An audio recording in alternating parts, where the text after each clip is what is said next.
Hey, Learning Team Mr. P here. So, a little over 20 years ago, I exited the corporate world working in information technology and became a teacher. And the classrooms, when I first started teaching, were very similar to what I remember when I was a kid. Everybody got a textbook, and in the front of the textbook, you put your name and homeroom number, and this textbook we passed along from class to class, from year to year to year.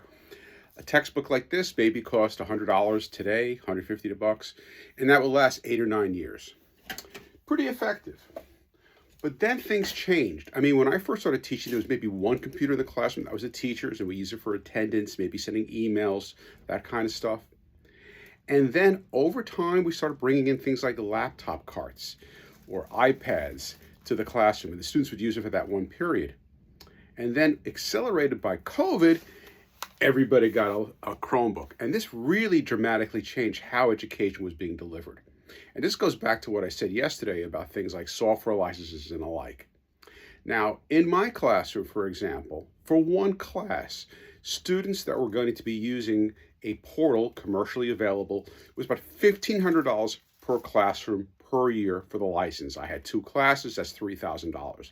Multiply that by every other classroom in the school, and you can see it's an astronomical cost for software licenses for learning.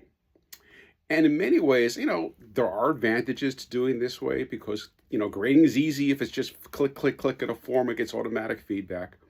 But it's stuff like, when I remember talking about geometry, where if you could see how a kid actually did all the steps of a program or all the steps of an algorithm, how to get area, volume, whatever, and now it's just reduced to a number that's an answer, you don't see the thought process.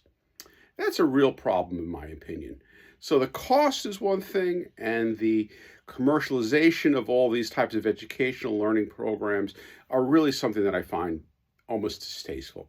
In my own classroom, my students were using stuff that I hosted myself on my own GNU Linux server. There was really no cost for the school to do this. And I could use the curriculum that I had developed year after year after year, refine it, and make it more applicable to the students that I worked with. Because each year, the students are different.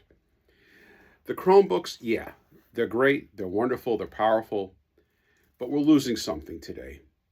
It's also really, really difficult with the screen size and everything else, actually doing programming on it. You can't get a real IDE on this thing as you can on a regular desktop computer. And a lot of people who do the budgeting think that they're going to just magically have kids learn more when they're using electronic devices.